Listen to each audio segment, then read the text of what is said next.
Mais moi, voilà comment je fonctionne quand j'ai des moments de crise. Je me rassure en disant, Dieu sait ce qu'il fait. Il sait où il veut m'emmener au travers de cette crise-là. Je me questionne en disant quel est le message aussi. Et puis l'autre partie, celle qui est rattachée à ce que nous partageons, Dieu va s'en servir pour réaffirmer des choses en moi, quoi, pour m'affermir davantage, y compris dans mon identité, quoi.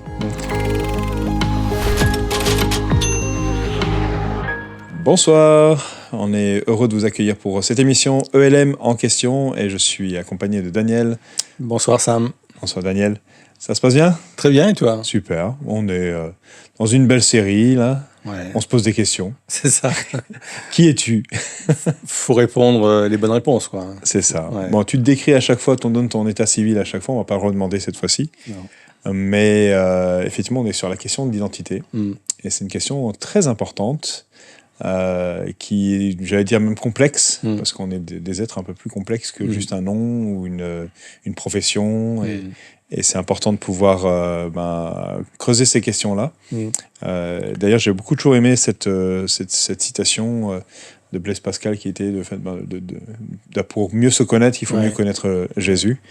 Et je pense que c'est un peu tout l'enjeu de cette série. Ouais. Même s'il est évident qu'on ne va pas l'étudier d'une façon complète, parce que je crois que l'identité, on peut presque y passer l'année, quoi, sur ce sujet, mais au moins développer quelques principes pour nous aider à nous affermir et à retrouver notre identité. Oui, d'ailleurs, tu as pris le temps dimanche de revenir aussi sur les raisons pour lesquelles on se pose ces questions-là. D'ailleurs, ça va être notre premier point. Mais on aime bien effectivement reprendre le temps d'aller fouiller, explorer. Et donc dimanche, dans cette grande série, tu es venu sur le fait que nous sommes enfants de Dieu. Je suis enfant de Dieu. Et du coup, qu'est-ce que ça veut dire ? Même les enjeux qu'il y a derrière, les raisons pour lesquelles on doit prendre cette vérité et de se l'approprier en tant que croyant. Donc je propose de commencer et puis on y va direct. Donc on va commencer avec un premier extrait où tu nous parles justement de cette perte d'identité et qui va justifier justement qu'on va essayer de la retrouver, la restaurer. Et on va commencer maintenant avec ce premier extrait. D'où vient cette perte d'identité ? Deux réponses très rapides. La première, elle trouve son origine dans le Jardin d'Éden, où Adam et Ève se sont laissés abuser par le plus grand des menteurs, l'adversaire de nos âmes, en faisant croire que suite à la création qu'ils venaient de vivre entre les mains de Dieu, qu'en fin de compte, ils n'avaient pas atteint le grand potentiel de ce qu'ils pouvaient être ou devenir, au point que l'adversaire de leur âme va leur dire « Mais tu sais, Dieu t'a fait comme cela, mais il aurait pu te faire encore meilleur. Parce que tu aurais pu devenir, vous auriez pu devenir carrément des dieux. Voilà quelle pourrait être votre identité. Vous auriez pu devenir des dieux. Et moi, je vous encourage, c'est un peu le message que l'adversaire de nos âmes a donné à Adam et Ève, je vous encourage à sortir de la coupole de Dieu, de l'autorité de Dieu et de voler par vos propres ailes. Et ainsi, je vous le promets, votre identité sera, vous serez comme des dieux. Et on sait que c'est l'un des plus grands mensonges, pour ne pas dire le plus grand mensonge que l'humanité a entendu, a vécu. Et de là, on sait qu'il a perdu la gloire, qu'il a perdu l'identité que Dieu avait prévue sur sa vie. Cette perte d'identité vient également de la vie en général. La vie nous a volé notre véritable identité par certaines blessures, par certains échecs, par certaines erreurs qui sont venus endommager l'estime de soi. C'est un peu comme une photo ancienne qui commence à jaunir, et puis elle a moins d'éclat, elle a moins de brillance, il y a moins de netteté, et on n'arrive plus à voir vraiment les contours, et on a l'impression que notre vie, au fur et à mesure qu'on avance dans la vie, eh bien, c'est comme cette photo un peu qui jaunit, et on perd notre identité. Alors, tu nous as parlé de ces deux raisons pour lesquelles il y a cette perte d'identité. Notamment la première tu es revenu sur le moment de la Genèse et au moment où Satan est venu par un mensonge venir troubler notre identité. Pourquoi, j'allais dire, Satan s'est-il attaqué à l'identité de l'être humain ?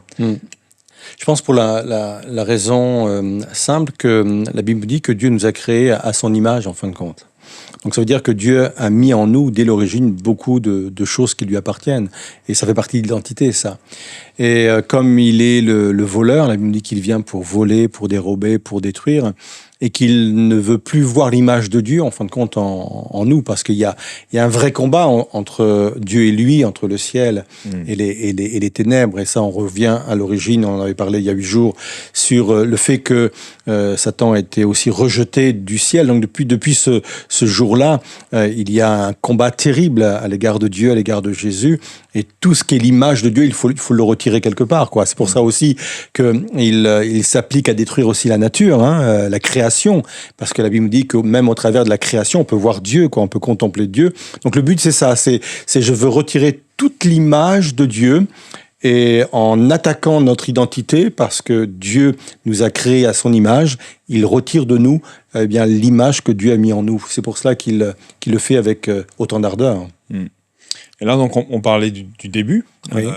Est-ce qu'encore aujourd'hui, c'est encore une réalité? Oui. Est-ce que ce mensonge, est-ce qu'il prend peut-être des formes un peu particulières encore aujourd'hui? Ou peut-être comment l'identifier? Oui, c'est sûr que c'est le roi du mensonge, donc c'est le père même du mensonge, dit la Bible. Donc c'est un outil qu'il va sans cesse utiliser. Le mensonge, je pense que il reprend pratiquement le même d'avant. C'est que notre véritable identité, on peut pas la trouver, elle est pas en Dieu. Elle est ailleurs. Et toujours se faire miroiter cette idée qu'on peut devenir nous aussi des dieux. Et je pense que ce qu'on vit aujourd'hui, à l'époque où on voit tous les progrès un peu qui font peur par rapport à l'intelligence artificielle. Même s'il y aurait beaucoup de choses à dire, il y a sans doute des choses positives, mais aussi des choses négatives. Tout ce qui se passe aussi par rapport au fait de prolonger la vie d'une façon un peu parfois étrange et même dangereuse. Tous ces aspects-là qui nous font dire, l'homme veut trouver son identité en devenant Dieu quelque part, en prenant la place de Dieu. Donc il y a tout ce mensonge qui vient nous faire croire que notre véritable identité, elle est vraiment en dehors de Dieu et qu'on peut la trouver ailleurs et qu'on peut même la trouver en soi, quoi. Oui, c'est sûr que c'est assez... on le vit encore plus en ce moment, c'est accentué. Oui. On a dépassé certains cadres, on va dire ça, et maintenant, effectivement, il y a un sentiment un peu de tout-puissance, un peu comme à la tour de Babel, où ce côté, voilà, on va se faire un nom. On va se faire un nom, on va essayer de rivaliser avec Dieu, et on voit que c'est quelque chose qui devient de plus en plus concret dans la vie quotidienne. Mais peut-être plus personnellement, parce que là, on voit les aspects extérieurs, mais on voit de plus en plus ce désir de faire son chemin, de choisir pour soi-même, de déconsidérer tout autre, sans Dieu ni maître, on va dire ça. Oui, tout à fait. Puis il y a une notion aussi qui est intéressante, c'est que, en fin de compte, aujourd'hui, il y a plus de vérité, en fin de compte. Et absolue, quoi. On se fait soi-même sa propre vérité. Et c'est aussi ça qui amplifie cette perte d'identité, parce qu'on se raccroche à quoi pour se connaître, quoi. À partir du moment où on avait comme vérité la parole de Dieu, voilà, il y avait des valeurs sûres sur lesquelles on pouvait s'appuyer. Aujourd'hui, on est sa propre vérité, et ce qu'on pense, on le prend aussi comme une vérité. Donc ça vient gommer. Je prenais l'image effectivement de cette photo un peu qui jaunit par le temps. Il y a plein de choses, plein de netteté en nous, plein de valeurs, plein de certitudes qui disparaissent, parce que on peut pas construire nos vies et nos identités sur nos propres vérités, quoi. Il faut aller chercher ça ailleurs, quoi. Ouais. D'ailleurs, on le voit, c'est vrai qu'aussi il y a ce côté un peu retour, j'allais dire à l'homme animal un peu, avec ce côté très nature, mais plus parfois dans un sens de on est un animal parmi les animaux, et puis donc on sent que cette tension, et puis d'autres personnes on voit totalement à l'inverse, avec à fond la technologie, on est plus dans le transhumanisme, et c'est vrai qu'on sent qu'il y a un grand trouble dans lequel on est en ce moment. Et là ça revient à cette citation. C'était un Israélien qui l'a donné au départ, qui parle des racines et des ailes, en fin de compte. Si on perd notre identité de base, c'est pour ça que le diable essaie de nous retirer nos racines de base, notre véritable identité, eh bien, on peut avoir des ailes, mais on part dans tous les sens, quoi. Il y a pas une direction qui va être salutaire, il n'y a pas une direction qui va venir donner du sens vraiment à notre vie. Alors on part dans tous les sens parce qu'on manque justement de ces racines, quoi, de cette profondeur qui est notre identité, quoi. Et alors ça, c'était le premier point, oui. Sur cette perte d'identité. Le deuxième point, c'est sur les blessures oui. De la vie, donc dans notre quotidien, on va dire un peu dans notre cheminement. Quel effet ces blessures ont sur notre perception justement de notre identité? En quoi elles l'endommagent? Ça dépend le type de blessure. Si par exemple ma blessure est due à l'enfance avec une maltraitance, ou même des fois ce n'est que sur le plan entre guillemets, sur le plan verbal, où on nous assène des choses depuis notre enfance, eh bien le type de blessure qui va engendrer une espèce d'identité, c'est une idée de nullité, quoi, une nullité. Je suis nul, je suis bon à rien. Et on le retrouve souvent dans les langages d'adultes qui ont vécu ça dans leur enfance. C'est devenu presque leur identité. Ouais, les autres ils vont y arriver, mais moi non, je suis trop nul pour ça, quoi. C'est devenu leur identité parce que justement ils ont construit leur identité sur des blessures de l'enfance. Je l'ai rencontré aussi, et là c'est une autre forme de blessure et ça débouche sur une autre forme d'identité. Des personnes qui ont mal vécu un divorce par exemple, et c'était vraiment brutal. Et eux, ils ont un problème de s'aimer parce qu'ils se disent mais moi je suis même pas digne d'être aimé. La preuve. Mon conjoint m'a abandonné, quoi. Et donc l'identité qui ressort de cela, c'est moi je suis personne en fin de compte, je suis pas digne d'être aimé, je suis pas personne. Et il y a plein de types de blessures comme cela qui viennent nous forger. En fin de compte, notre blessure et la conséquence de notre blessure devient notre identité. Quelqu'un qui a perdu son travail, je connais des personnes effectivement qui ont perdu leur travail et pour eux ils sont définis par rapport à cette perte de je suis rien maintenant, quoi. Je suis rien, ou on me fait plus confiance, quoi, ou je suis bon à rien parce que peut-être l'âge est là ou autre, et ça devient une identité, et ça c'est terrible, quoi. Qui va brouiller du coup la véritable identité, tout à fait, et fausser, donner des mensonges finalement dans lesquels qui s'installent. À un moment tu en parlais, enfin plus vers la fin, tu nous parlais de forteresses qui s'installent un peu autour de ces mensonges, de ces blessures, qui sont des occasions pour que ces mensonges prennent place dans les cœurs. Oui, et la foi dans ces mensonges-là, elle détruit, quoi. Elle détruit parce qu'on est convaincu d'être ce qu'on pense être, quoi. Et ça, c'est terrible, quoi. Ouais, puisqu'elle met des lunettes aussi. On voit tout au travers de ça, et ça vient comme affirmer encore plus cette vérité, enfin ce mensonge du coup, qu'on prend pour une vérité à notre égard. C'est pour ça que je disais que la question d'identité va impacter tous les domaines de notre vie, quoi. Quelqu'un qui se voit nul, par exemple, qui se définit comme étant nul, ça va impacter sa façon de penser, sa façon de prendre les décisions, ça va même ses relations, sa relation aux autres, ça vient vraiment impacter. C'est pour ça que la notion d'identité, elle est centrale, quoi, dans notre vie. Elle est vraiment très importante, quoi. Et tu nous as parlé aussi de l'estime de soi, comme étant un élément de cette construction de notre identité. Comment ça se combine, j'allais dire, c'est quoi son importance dans... Ouais, je pense qu'à partir du moment où, déjà, je pense que le fait de retrouver son estime de soi fait partie de la construction d'une nouvelle identité aussi. C'est parce que on va rentrer dans une nouvelle identité qu'on a un autre regard aussi sur nous-mêmes, et ayant un autre regard sur nous-mêmes, eh bien l'estime de soi va en augmentant, parce que effectivement, quand on ne guérit pas cette partie-là, on a du mal à accepter le fait qu'on soit quelqu'un d'autre, quoi. Et surtout quand Dieu nous montre ce que lui veut qu'on soit, ou ce qu'on est dans la réalité spirituelle. Si j'ai pas réglé ce problème d'estime de soi, je vais pas l'accepter, je vais pas le croire. Donc toi, c'est tout un processus en fin de compte qui doit m'amener à guérir de cette mauvaise identité, qui passe effectivement une guérison d'estime de soi, parce que si elle n'a pas lieu, j'aurais du mal à accepter le regard que Dieu porte sur moi, quoi. On va se dire, mais non, c'est pas moi, je suis pas digne, ça. Je suis pas digne de ça, moi, quoi. Ouais. C'est souvent ce qu'on parle un peu la croix, là, avec ce côté aimer Dieu et puis aimer son prochain, mais je suis au centre et j'ai besoin, moi, à la fois de recevoir l'amour de Dieu et pour pouvoir donner aux autres, et pas l'inverse d'ailleurs, prendre des autres pour donner à Dieu.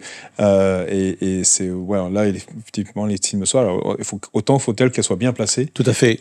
Parce qu'on peut avoir une estime de soi, mais mal placée en soi-même, en des capacités ou dans des personnes qui finalement peut-être vont être mal placées. Donc c'est tout aussi l'enjeu l'équilibre. De cet équilibre et ce partage aussi, de comment retrouver notre identité. Et tu nous as parlé d'identité d'enfant de Dieu, parce qu'en tant que chrétien, en tant que quelqu'un qui a comme Dieu le Père, comme Père plutôt, du coup, maintenant ça me définit en tant qu'enfant de Dieu. Mais il y a tout un travail qui doit se prendre place pour pouvoir vivre pleinement cette dimension-là. Et tu nous as surpris, tu nous as donné 3 réponses. Pour changer un peu. C'est ça. Tu nous as provoqué d'ailleurs, j'ai eu. C'est ça. S'appuie sur Romains 8,15. Et c'est vraiment cette identité qui doit être restaurée et retrouvée. La première réponse, tu nous as parlé de sortir une mentalité d'orphelin. On va regarder un extrait et on revient tout de suite avec quelques questions. Les orphelins spirituels ne se sentent pas acceptés et ressentent le besoin de prouver sans cesse leur valeur. C'est pour cette raison qu'ils ont tendance à cacher leurs propres limites, à percevoir les autres comme des concurrents. Ils recherchent constamment l'attention, un peu comme un enfant qui manque de maturité quand il est jeune et qui veut à chaque fois que ses parents remarquent ce qu'il fait. Et c'est entendable quand on est enfant, ça l'est moins quand on devient adulte, sans cesse tirer l'attention. Parce que justement, il y a cette mentalité d'orphelin. Contrairement aux fils et aux filles de Dieu qui sont convaincus de leur acceptation d'une façon inconditionnelle, qui acceptent autant leur force que leur faiblesse, leur victoire que leur défaite, car ils sont convaincus qu'ils ne sont pas définis par ce qu'ils font, mais par ce qu'ils sont. L'orphelin spirituel est dans la peur et l'insécurité permanente. Il n'est pas sûr de sa place dans la famille de Dieu. Il n'est pas sûr de son salut. Il manque de confiance dans les dons qu'il a reçus, dans les ministères, dans les talents qu'il a pu recevoir. Il se pose toujours la question, mais est-ce bien mon talent? Est-ce bien mon don? Est-ce que je suis capable d'accomplir telle ou telle chose? Il a besoin sans cesse d'être rassuré. Contrairement aux fils et aux filles de Dieu qui sont dans la sécurité, le repos et la paix. Ils sont sûrs de l'amour de leur Père à leur égard, de leur place dans la famille de Dieu. Ils ont confiance en la fidélité du Père, même lorsqu'il y a des changements dans leur vie ou des épreuves dans leur vie qui viennent les bousculer. Ça ne remet pas en question le fait qu'ils sont convaincus que malgré cela, Dieu les aime et Dieu est avec eux. L'orphelin spirituel voit Dieu comme un maître. Un fils et une fille voient Dieu comme un père aimant. L'orphelin spirituel vit dans l'amour de la loi, des règles, des devoirs. Il faut que j'attire l'attention de Dieu, il faut que je puisse récupérer l'amour de Dieu en mettant en pratique des règles, des devoirs, et je veux gagner ainsi l'amour de Dieu. Ça, c'est l'esprit d'orphelin. Un fils et une fille vivent selon la loi de l'amour, selon la grâce. Et la grâce, ce n'est pas un permis de pêche, je vais le dire autrement. La grâce, ce n'est pas un permis de pécher. Mais il y a dans la grâce une puissance extraordinaire pour vaincre le péché. Et c'est ça. Et je pourrais continuer comme cela en mettant devant vous quelques caractéristiques de ce qu'il y a entre la mentalité d'orphelin et la mentalité de fils et filles de Dieu. Mais je crois que vous avez bien compris le concept. Je voudrais dire que si nous entretenons en nous cette mentalité d'orphelin, nous sommes des êtres extrêmement vulnérables. Alors, mentalité d'orphelin, je me suis dit, comment ça s'installe, ce sentiment, cette mentalité qui vient dans nos cœurs? Quand j'ai préparé cette partie de message, j'ai hésité de prendre le texte de la parabole du fils prodigue parce que je trouve que le fils aîné est un digne représentant d'une personne qui a une mentalité d'orphelin, en fin de compte. En fin de compte, on connaît tous cette histoire du fils qui a demandé sa part d'héritage et qui est parti la dépenser dans un pays lointain, dit la Bible. en fin de compte, quand on lit cette histoire, on a l'impression que le père a perdu son fils. En fin de compte, il a perdu ses 2 fils. Il a perdu un qui est à l'extérieur, donc le fils prodigue, on l'appelle comme ça, mais il a perdu aussi celui qui est à l'intérieur, parce que lui, il agit comme s'il n'avait pas de père, en fin de compte. Il ne se réjouit pas de la présence du père, il ne partage même pas le cœur du père, parce que quand le père se réjouit que son fils qui était perdu revienne, il n'a que faire du cœur du père. Il agit comme serviteur, quoi. Il fait son devoir comme un serviteur, quoi. La preuve, c'est que il ne bénéficie même pas des richesses de son père. D'ailleurs, le père lui dit mais tu pouvais prendre toi aussi un animal et faire la fête avec tes copains, quoi. C'était voilà. Mais lui, il ne s'autorisait pas ça. Il était dans le devoir, il était dans les règles. Il faut faire. Et voilà. Donc, en fin de compte, il était au même titre que les serviteurs. Il avait perdu quelque part ce statut de fils. Il avait la mentalité d'orphelin, de quelqu'un qui n'avait pas de père. Donc, je me dis que c'est quelque chose qu'ils peuvent dire tout à fait naturellement, peut-être avec un esprit religieux aussi, peut-être. Je pense que quand on entretient cette religiosité en nous, ça débouche forcément vers un esprit d'orphelin, une mentalité d'orphelin, parce qu'on ne se considère pas comme étant le fils de Dieu, on se considère comme étant un serviteur, même si dans le fait on est tous serviteurs, mais la façon dont on le fait, je suis un fils qui sert à mon père, c'est différent comme interprétation. Je suis pas l'esclave de Dieu, même si dans l'esprit de l'apôtre Paul, à un moment donné, on connaît tous doulos, c'est ça. Ouais. Je suis esclave. En fin de compte, je suis fils de Dieu qui est prêt même à servir mon père, comme pourrait le faire un esclave. Mais ma filiation, elle est là. C'est mon papa, c'est mon père, et c'est différent. Donc oui, moi je pense que c'est très subtil, parce que effectivement, je pense que le fils aîné ne devait pas se voir comme un orphelin, parce que il portait sans doute le même nom que son père, quoi. Et puis il était dans la maison du père, mais il se comportait comme un serviteur, en fin de compte. Quand tu parlais de ça, je me suis posé la question, la part de l'orgueil qui joue là-dedans. Parce que c'est vrai que des fois, on pourrait considérer comme quoi c'était humble de sa part de dire bah ouais, je ne suis pas digne d'eux, etc.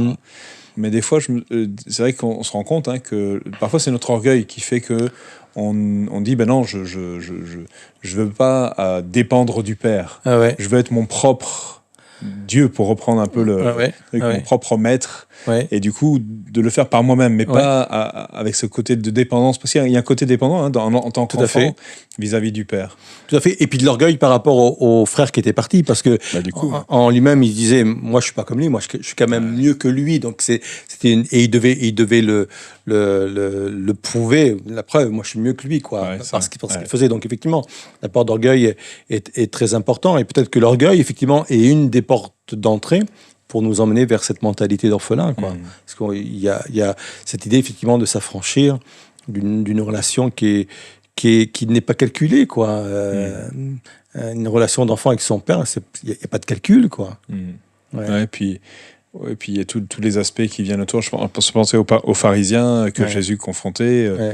Il a été violent en leur disant vous pensez que vous avez comme père Abraham, mais vous avez un autre père. C'est ça.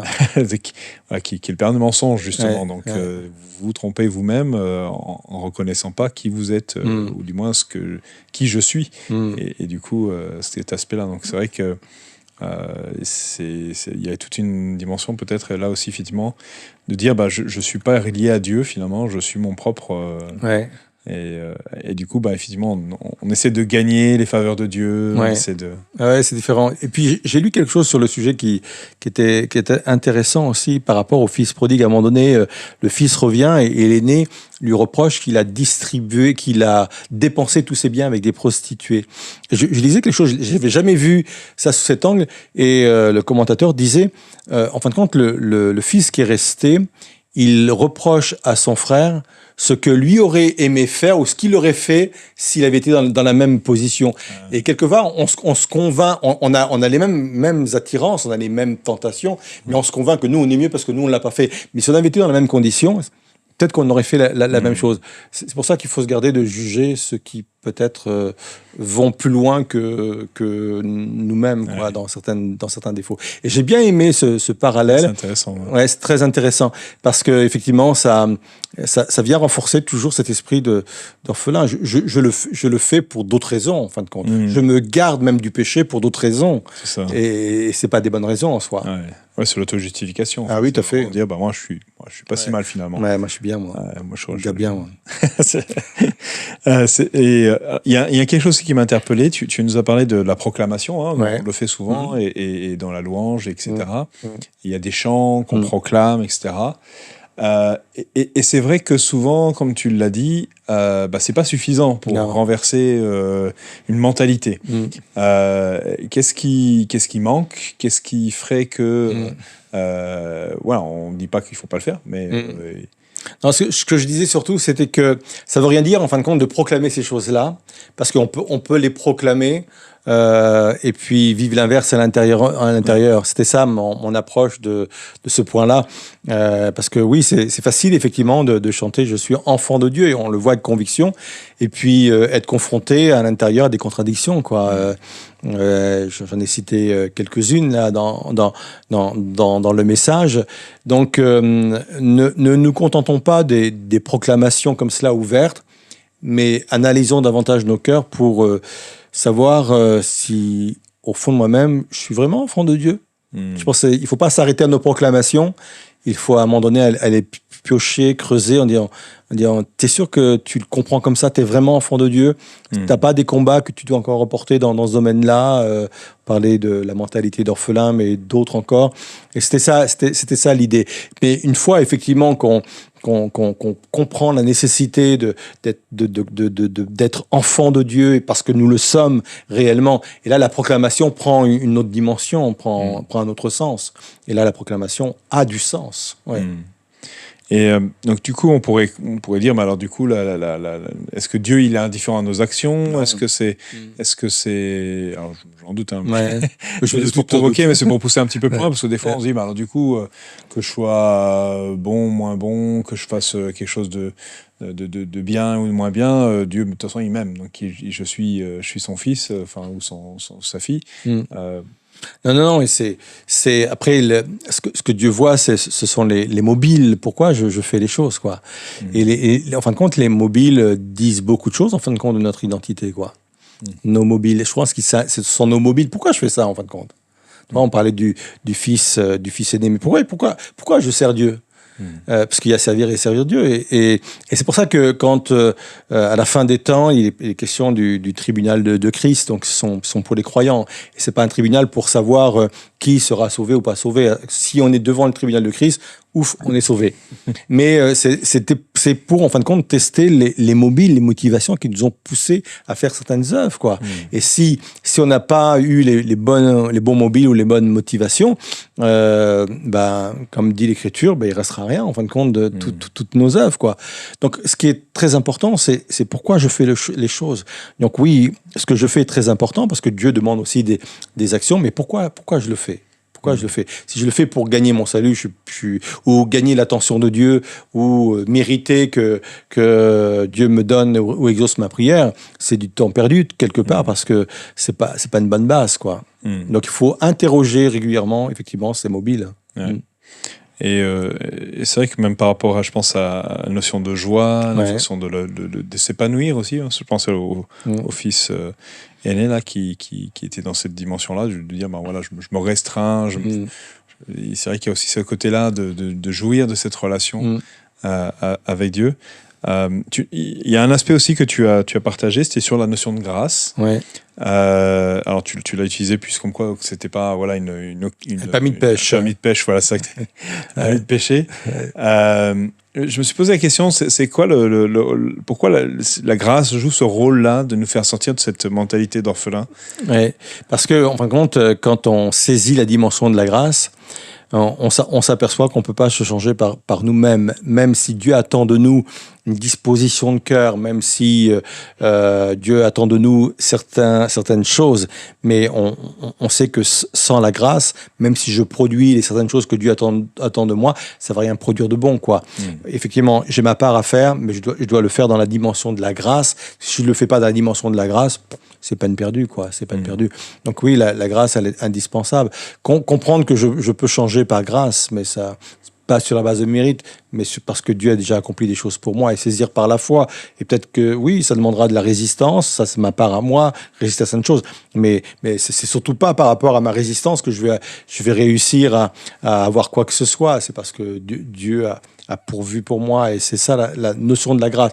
Je pense qu'on a besoin vraiment d'une révélation dans ce domaine-là, parce que je suis convaincu, et sans doute moi le premier, qu'on n'en mesure pas toute l'implication, quoi. Oui, je pense qu'effectivement c'est quelque chose à développer, à grandir, c'est vrai qu'il y a une notion, et peut-être, je sais pas, je suppose que ce sera peut-être un des points, mais c'est toute la partie de l'amour de Dieu, qui est une grâce, hein, puisque par défaut l'être humain l'a rejeté,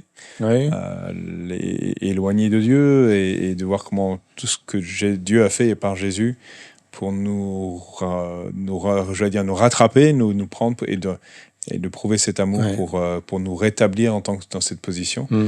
C'est vrai que c'est une grâce incompréhensible, et qui est valable pour toute la durée. C'est-à-dire, c'est pas juste au moment où on se dit voilà, j'ai été sauvé par grâce, mais d'avoir cette grâce qui continue, comme découvrir cette dimension de constante. C'est vrai que ça change vraiment tout. Et la grâce, elle vient embrasser l'amour inconditionnel de Dieu. C'est pour ça que je l'avais relié aussi au Père. Des parents nous aiment de façon inconditionnelle, quoi. Ça devrait être comme ça en tous les cas. Je veux dire, et on n'a rien à faire pour gagner cet amour. Et quand on vit dans une atmosphère d'amour comme cela, les choses sont beaucoup plus faciles, quoi. Les changements sont plus faciles, les transformations sont plus faciles. Le fait de se construire intérieurement, c'est beaucoup plus facile. Et ça fait partie de la notion de la grâce, ça, de savoir que Dieu nous aime d'une façon inconditionnelle. Et le fait de l'avoir accepté comme Père, Seigneur et Sauveur, ça change tout, quoi. Ça change tout. Et je présume que c'est quelque chose de toute façon, tout ce qu'on va parler aujourd'hui, c'est même toute la notion d'identité, c'est quelque chose de progressif. Oui. Il y a peut-être des moments où, j'allais dire, on fait des rechutes.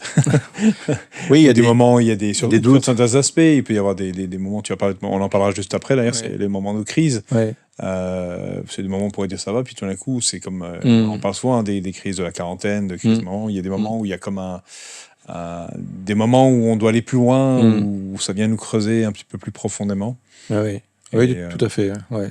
D'ailleurs, je propose qu'on continue et qu'on va sur cette deuxième réponse qui, tu nous as dit, on peut être restauré dans notre identité par certaines crises de la vie.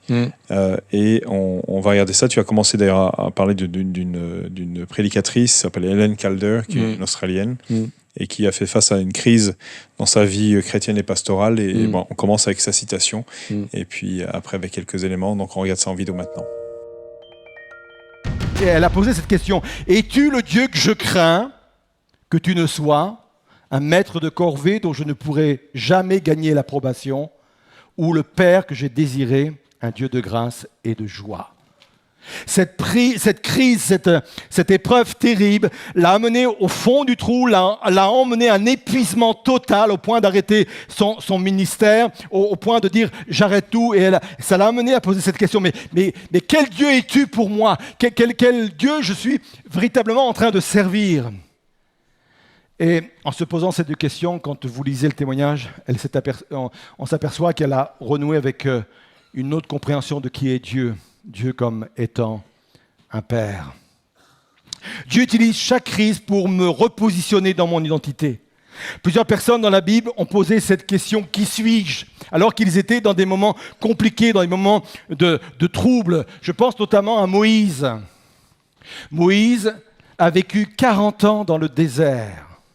Il venait de sortir de 40 ans de prospérité, de 40 ans de réussite là en Égypte, dans les meilleures écoles égyptiennes, avec une connaissance extraordinaire, vivant dans le luxe parce qu'il vivait dans le palais de Pharaon. Et à un moment donné, il va être rejeté, il va être obligé de fuir et il va passer 40 ans dans le désert. Et dans cette crise, au milieu de cette crise, je peux dire qu'il a même une crise d'identité. Parce que quand Dieu va venir le retrouver, il va dire, mais qui suis-je?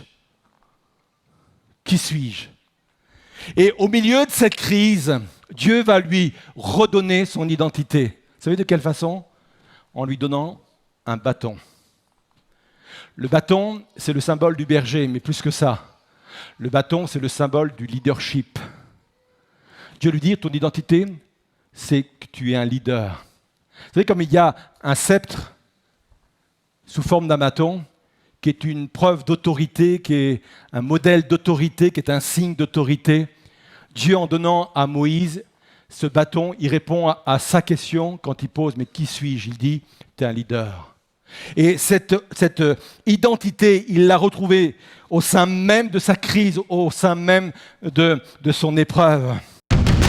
Alors, être restauré par les crises de la vie. Alors, j'avais posé une question un peu bateau, hein, mais c'est quoi une crise de la vie C'est un coup dur, c'est une épreuve, c'est une maladie, c'est une perte d'emploi. C'est tous les coups durs qui nous arrivent dans la vie, qui viennent créer en nous ce que j'appelle des crises, qui viennent nous secouer, qui viennent nous bousculer, qui nous mettent à l'envers, qui nous retournent, quoi. Est-ce qu'il peut être une crise pour quelqu'un, pourrait ne pas l'être pour l'autre? Ouais, tout à fait, parce que on ne subit pas les situations de la même façon, et puis certaines situations ont plus d'ampleur que d'autres. Voilà, c'est ce qui vient nous chambouler vraiment intérieurement. C'est ça que j'avais en tête quand je parlais de crise. Donc ces moments-là, ça vient nous percuter, ouais. Et nous faire nous poser des questions, j'allais dire existentielles. Oui. Tu nous as parlé de Moïse. Ouais. J'étais interpellé par cette question-là parce que tu nous as parlé de l'autorité, alors que le bâton, à la fois du berger, du dirigeant, de l'autorité qui va avec. C'est quoi le lien entre autorité et identité? Alors, il n'y a pas forcément de lien d'une façon générale, mais il y avait un lien par rapport à la situation de Moïse. C'était ça. En fin de compte, l'idée dans mon cheminement de pensée, c'était de me dire, et je l'ai un peu expliqué, que ayant passé 40 ans en Égypte, moi, je m'imagine que il est ressorti de là gonflé à bloc, quoi, avec beaucoup de certitude. Il avait quand même un problème d'identité parce qu'il voulait quand même se rapprocher de ses frères. C'est pour ça qu'il a tué d'ailleurs un Égyptien, parce qu'il défendait un de ses compatriotes. Et puis à un moment donné, il avait compris qu'il avait un rôle à jouer vis-à-vis d'eux. Mais il était quand même ressorti avec beaucoup de certitude par rapport à ce qu'il était. Hein. Et puis, à un moment donné, il est parti 40 ans dans le désert. Et c'est là qu'il a été chez son beau-père, qu'il a épousé donc son épouse et tout cela. Et je me suis posé cette question, mais quel impact ça peut avoir 40 ans comme ça dans le désert, à devenir quelqu'un d'autre en fin de compte, parce que là, il était vraiment quelqu'un d'autre. Et puis, à un moment donné, il va se retrouver devant l'Éternel, le buisson ardent. Et ce qui m'a fait tilt, c'est quand le Seigneur va lui dévoiler son programme, son appel, et que lui, il répond, mais qui suis-je? Qui suis-je pour faire ça, quoi? Et c'est là où je me rends compte qu'il avait vraiment un problème d'identité, quoi. Il savait plus qui il était au bout de 80 ans, au bout de 40 ans dans le désert. Et j'interprète le fait que Dieu lui met un bâton. Qu'est-ce que tu as dans ta main? Un bâton comme voilà. Moi, je te restitue dans ton identité, et une partie de ton identité, c'est que tu vas devenir tu es un leader. Tu es né pour être leader. Tu es un leader et tu vas être le leader d'une grande nation, quoi. Et c'était ça. Et ce qui était intéressant, c'est qu'il l'a vécu dans un moment de doute, un moment de crise, un moment où les choses étaient hyper compliquées pour son peuple. Et je veux arriver à cette conclusion que toute chose concourt au bien de ceux qui aiment Dieu, et Dieu peut utiliser également des moments de crise pour nous révéler pleinement notre identité. C'est pour ça que j'ai pris d'autres exemples tels que Gédéon, David et puis le fils prodigue.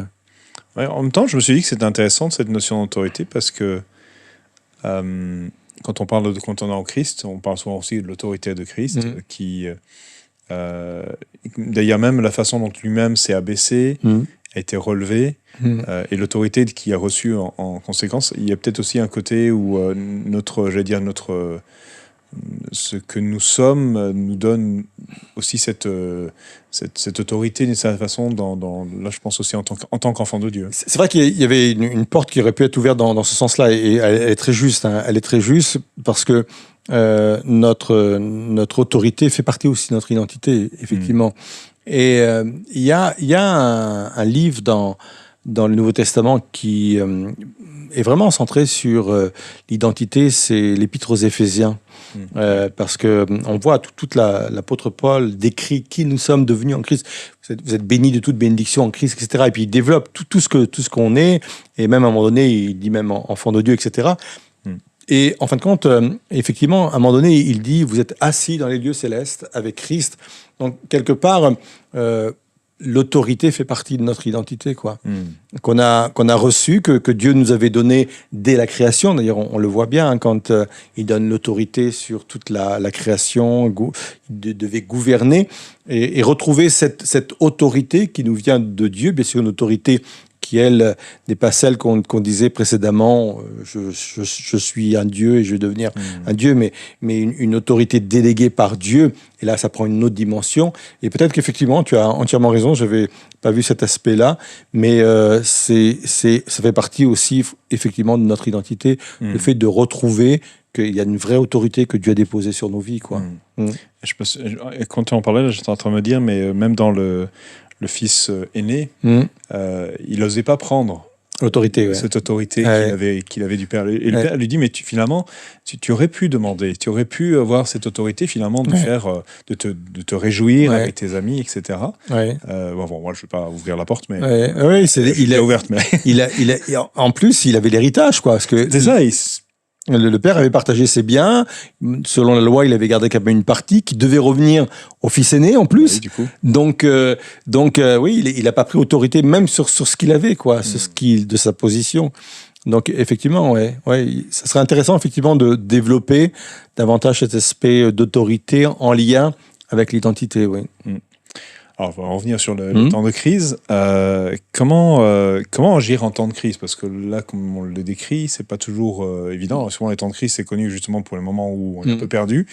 Comment tu penses, quel conseil tu donnerais à quelqu'un qui vit ces moments de crise? Oui. Alors, en tant que croyant, alors c'est très simple, parce que moi, c'est très facile plutôt à dire. Toujours plus facile. Ouais, c'est plus facile à dire qu'à vivre, quoi. Moi, je pense qu'il faut à chaque fois se recentrer sur la souveraineté de Dieu, quoi. Dieu est souverain, et la souveraineté de Dieu, elle est importante à comprendre, réaliser quand on est bousculé, quoi.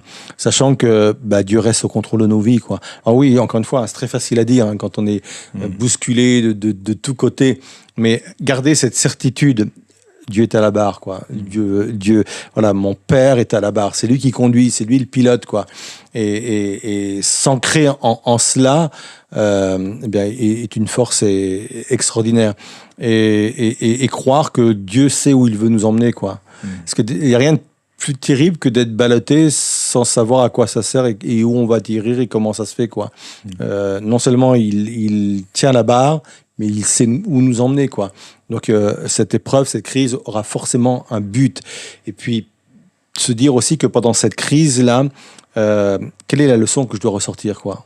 Qu'est-ce que je dois apprendre? Parce que forcément, il y a quelque chose que je dois décrire, décrypter de cette épreuve. Voilà les quelques éléments. Bien sûr, c'est pas exhaustif, mais moi, voilà comment je fonctionne quand j'ai des moments de crise. Je me rassure en disant, Dieu sait ce qu'il fait.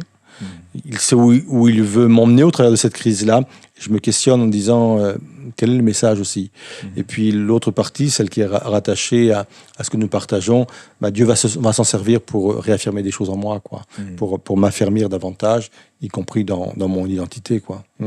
Est-ce que toi, personnellement, il y a eu des moments de crise dans lesquels il y a eu des avancées dans ta compréhension de ton identité.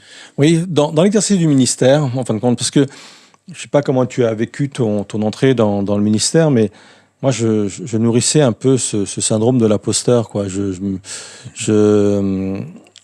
Mon appel, je remettais à chaque fois en question, quoi. Je disais, je suis pas sûr que je fais pour ça, quoi. Je suis pas sûr que Dieu m'appelle à cela.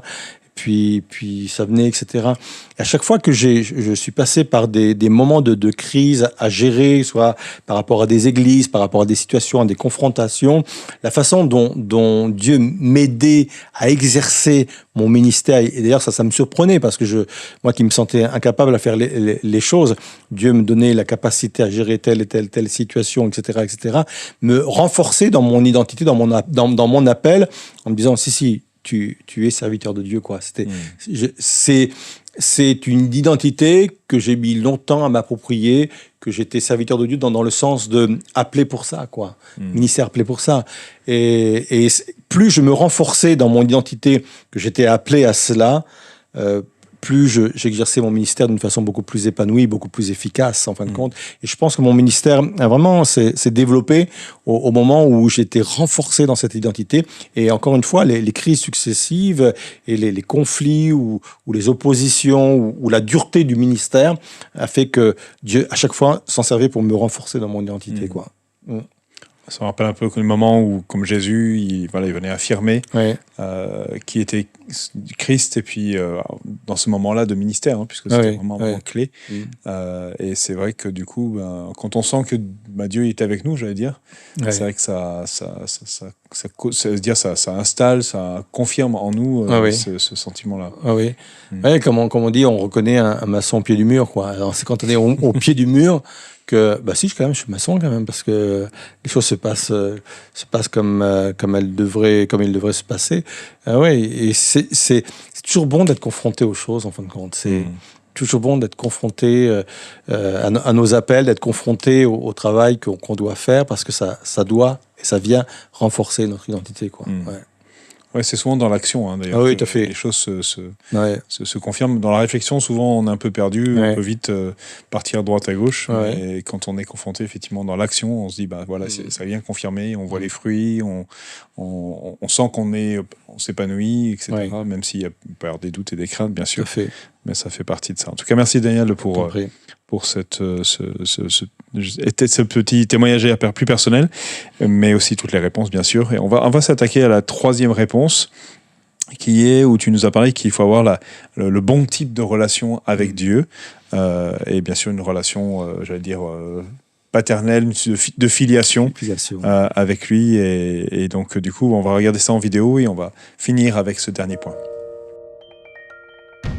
Mais Jésus est venu pour montrer que Dieu voulait non seulement répondre à nos besoins vitaux, etc., mais que Dieu voulait une nouvelle relation avec nous. Et pas n'importe quelle relation, celle qu'un père peut et doit avoir avec son enfant. Et ça, c'est vraiment puissant, ça c'est extraordinaire. Jean 17, 26, on l'a lu à l'instant, mais uniquement le verset 26. « Je leur ai fait connaître ton nom, et je leur ferai connaître, afin que l'amour dont tu m'as aimé soit en eux, et que je sois en eux. » Il dit ceci, pas n'importe quelle relation, je viens leur faire découvrir ton nom, celui de Père, mais pas n'importe quelle relation. Je veux qu'eux puissent connaître la même relation que j'ai eue avec toi. Je veux que tu puisses, au bout du compte, les aimer du même amour que tu m'as aimé. Voilà le type de relation que je veux établir et que je veux mettre. Plus je vais développer ce type de relation, la relation qu'un enfant peut avoir avec son père, plus mon identité d'enfant de Dieu va se développer en moi. Je répète et je vais appuyer là-dessus parce que c'est vraiment important. Si mon identité d'enfant de Dieu est brouillée, c'est parce que ma relation avec Dieu n'est pas une relation d'enfant avec son père. Et plus je vais travailler, plus je vais développer. À chaque fois que je vais rentrer dans la présence de Dieu et que je vais faire l'effort de me dire, c'est pas un esclave qui s'approche de son maître, c'est même pas un adepte qui s'approche de son Dieu, mais c'est un enfant qui s'approche de son Père. Plus je vais développer cela en moi, plus l'identité de fils, de fille de Dieu va devenir plus claire et va se développer en moi. Alors, la première question que je me suis posée, c'est comment nous, on peut savoir, comment on peut identifier le type de relation qu'on a avec Dieu. Peut-être on peut se dire, je pense que j'ai ce type de relation, mais comment le... Alors, moi je pense que toute relation avec Dieu doit évoluer, hein. C'est évident. Et peut-être que c'est peut-être pas de se dire j'ai une mauvaise relation, mais peut-être davantage je peux avoir une meilleure relation avec lui. Et parce qu'elle doit progresser, on doit s'élever. Et la meilleure des relations, c'est quand on arrive à se considérer comme un enfant qui parle à son père, quoi. Et ça c'est important. Encore une fois, le message central de Jésus sur la terre a été de nous présenter Dieu comme père, quoi. Et encore une fois, c'est une théologie de relation qu'il est venu nous apporter. C'est pas pour rien qu'il va prendre comme exemple la prière dite du Notre Père. Notre Père, je veux que vous puissiez développer une relation avec Dieu, mais pas avec n'importe qui, avec votre Père, quoi. C'est pas pour rien qu'il a pris aussi l'exemple du fils prodigue, quoi. C'était révolutionnaire dans l'esprit des Juifs de l'époque, représenter Dieu comme un père, quoi. Donc, je pense que c'est vraiment important de se dire, voilà, comment je me situe par rapport à ma relation à Dieu? Est-ce que je viens vers lui presque en mendiant? Est-ce que je viens vers lui presque en Seigneur, excuse-moi de te déranger? Ou j'ai vraiment une relation comme je pourrais avoir naturellement avec mon père, quoi, et lui dire les choses. Donc c'est pas une conversation empreinte, quoi. C'est une conversation libre, apaisée. Je suis rassuré. Je sais que j'ai le droit. Je suis accueilli. Heureusement que nos enfants ne donnent pas l'autorisation de venir nous parler, quoi. Faut si j'ai pas ce type de relation avec Dieu aussi fluide, aussi sincère, aussi filiale, il faut que je travaille, quoi. Ça. Il faut que j'y arrive, quoi. Ouais. Oui, puis c'est intéressant le fait que ça nous est présenté à travers la relation de Jésus avec son Père. Ouais. Parce qu'on pourrait, et là je vais peut-être ma question d'après, parce que certaines personnes, et peut-être certains d'entre nous, on n'a pas toujours eu ce type de relation avec un père. Oui, c'est ça. Et parce que des fois on pourrait dire la relation enfant et père, elle peut varier quasiment d'une famille à une autre, d'une génération. Donc, pourquoi comment on doit faire évoluer ça, ou quels sont les écueils peut-être à éviter? Oui, c'est pour ça que j'ai dit à un moment donné, je ne sais pas si c'est dans l'appel ou à un moment donné dans la prédication, que parfois on peut avoir des problèmes à développer auprès de Dieu une relation filiale comme cela, parce qu'on y colle dessus notre propre expérience avec nos pères terrestres. Et il n'y a aucun père parfait. Tu n'es pas, je ne suis pas un père parfait. Je pense que il y a des choses qu'on se dit tous les jours, j'aurais dû faire autrement, j'aurais pu faire autrement, etc. Donc, et puis il y a eu des pères aussi maltraitants, hein. On sait, avec des cas beaucoup plus graves que le fait d'avoir mal fait. On essayait de bien faire, on a mal fait, mais des cas vraiment d'abus, des cas de maltraitance physique, morale, d'abandon, etc. Et là, c'est sûr que l'image du père, faut même pas en parler. Donc, il faut surtout nous détacher de cette image qu'on a pu avoir notre père et le plaquer sur une relation qu'on pourrait avoir avec Dieu. C'est totalement différent. Peut-être que la façon la plus facile, c'est de dire comment moi j'imaginerais un père parfait, quoi. Quel type de relation je pourrais m'imaginer avec un père parfait. Et puis, plus je vais lire les évangiles, plus justement, comme tu le disais, je vais voir la relation que Jésus avait avec son père, et je dis, voilà ce que je veux vivre, moi. Je veux vivre cette relation que Jésus a avec son père. Voilà une vraie relation filiale, en fin de compte. Une vraie relation entre un père et un fils avec un père. Et puis, il y avait rien, quelque part, qui les différenciait, parce qu'il disait, mais si vous m'avez vu, vous avez vu le père, quoi. Donc, on peut voir aussi l'image du père dans le fils. C'est ça qui est intéressant dans la venue de Jésus. Quand on voit Jésus rempli de compassion à l'égard de ceux et de celles qui souffraient, voilà l'image du père. Tu vois.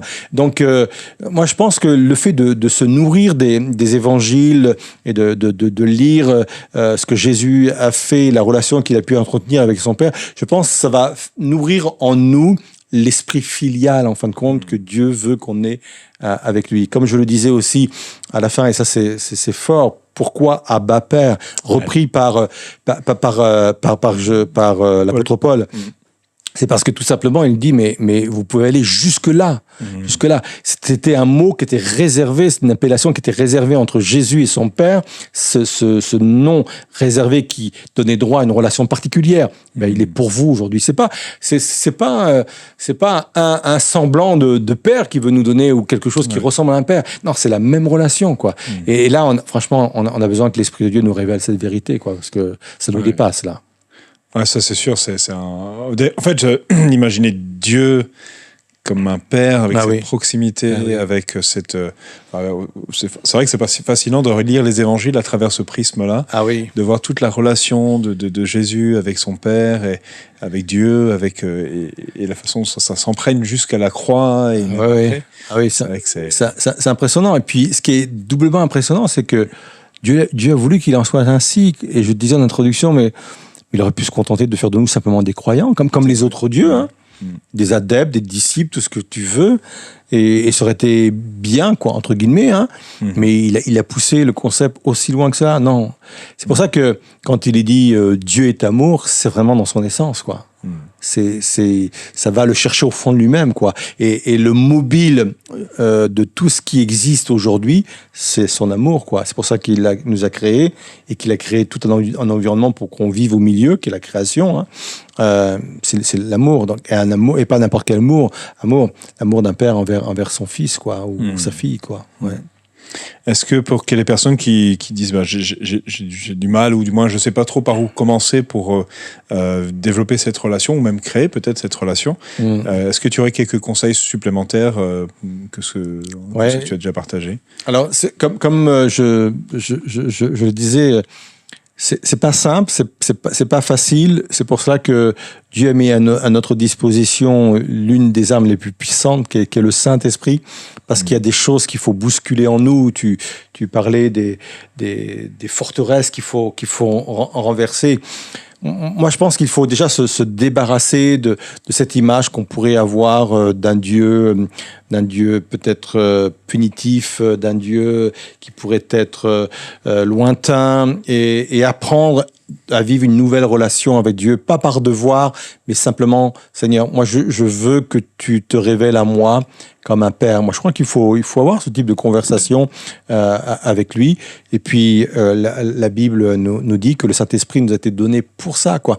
Quand je nais de nouveau, le Saint-Esprit vient habiter en moi, et cet esprit-là vient affirmer que je suis enfant de Dieu. Donc, laissons le Saint-Esprit travailler nos cœurs, laissons le Saint-Esprit nous remplir, laissons le Saint-Esprit nous interpeller. Le Saint-Esprit travaille de pair avec la parole de Dieu. C'est pour ça que je disais que c'est important de relire les évangiles et la relation que Jésus pouvait avoir avec son Père, parce que plus je vais me nourrir de cela, bien, je vais donner la possibilité au Saint-Esprit de venir travailler dans mon cœur et de créer en moi cet esprit de filiation, parce que la foi vient de ce qu'on entend, et ce qu'on entend vient de la parole de Dieu. Donc, je vais croire, je vais réaliser que moi aussi, je suis enfant de Dieu.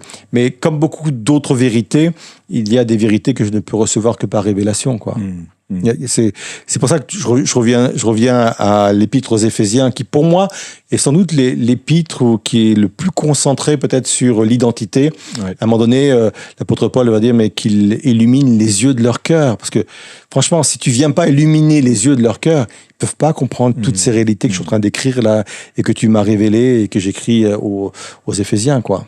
Non, c'est sûr, il y a tellement de richesses et de découvertes à faire, et c'est vrai que cette relation au Père est vraiment cruciale. Et en tout cas, merci d'avoir pu partager. Je sais que pour l'identité, ça aide beaucoup de savoir, comme tu dis, des racines. À la fois, j'allais dire, c'est à la fois les racines et puis les ailes, puisque c'est à la fois d'où on vient, mais aussi vers où on va. Et je pense que ça permet vraiment de restaurer notre image de Dieu en nous, dans cette relation. L'identité, c'est important. Je suis toujours impressionné. Je connais des histoires de personnes qui n'ont pas connu leur père biologique et qui pourtant considèrent que les parents qu'ils ont et le père qu'ils ont est vraiment leur père, quoi. Ouais. Mais je suis toujours impressionné de ce besoin d'aller chercher quand même le père biologique, quoi. Et ils sont en quête, quoi. Et comme non, ça fait partie de ma racine. Il faut que j'aille chercher qui est mon père. Et quand on est à l'extérieur de tout ça, on dit mais pourquoi tu fais ça?